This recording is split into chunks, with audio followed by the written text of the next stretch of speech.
Welkom by Stellenberg Gemeente se daaglikse oordeenkings. Ons nooi jou graag uit om saam met ons op reis te gaan as geloofsgemeenskap. Nader aan God, nader aan mekaar, om 'n verskil te maak in die wêreld en om voortdurend te vernuwe.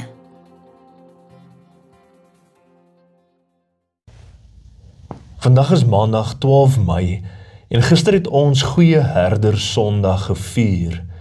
In hierdie week reflekteer ons verder hieroor en vandag dink ons na oor die herder wat sy skape ken.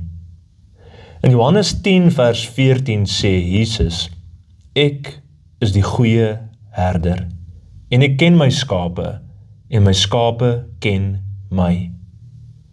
Hierdie eenvoudige stelling dra diep waarheid.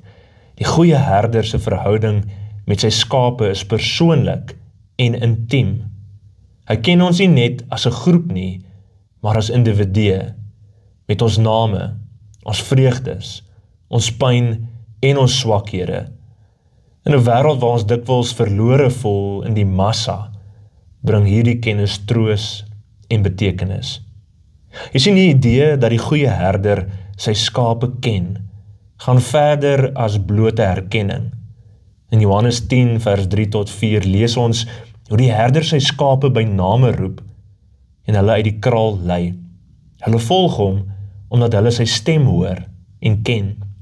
Dit wys op 'n verhouding wat op vertroue en nabyheid gebou is. En dink aan jou eie lewe vir 'n oomblik. Hoe dikwels voel jy ongehoor of ongesien? Die goeie herder bied 'n teenvoeter hiervoor. Hy ken jou gedagtes nog voordat jy dit uitspreek, soos Psalm 139 vers 1 tot 3 so pragtig beskryf. U het my deursoek, Here, en U ken my. Jy sien selfs in ons swakste oomblikke, wanneer ons voel ons verdien dit nie, bly sy liefde standvastig.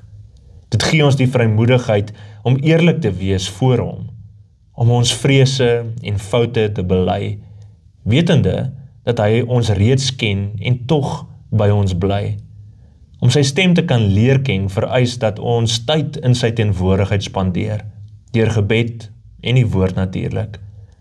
En hoe beter ons hom ken, hoe makliker word dit om sy stem te onderskei te midde van die lawaai van die wêreld. In die praktyk beteken dit dat ons kan rus in sy sorg. As hy ons so goed ken, kan ons vertrou dat hy weet wat ons nodig het, selfs wanneer dit nie in woorde uitgedruk kan word nie. En dit bevry ons van die druk van alles en om alles, selfs die beheer, en nooi ons uit om ons lewens aan hom oor te gee.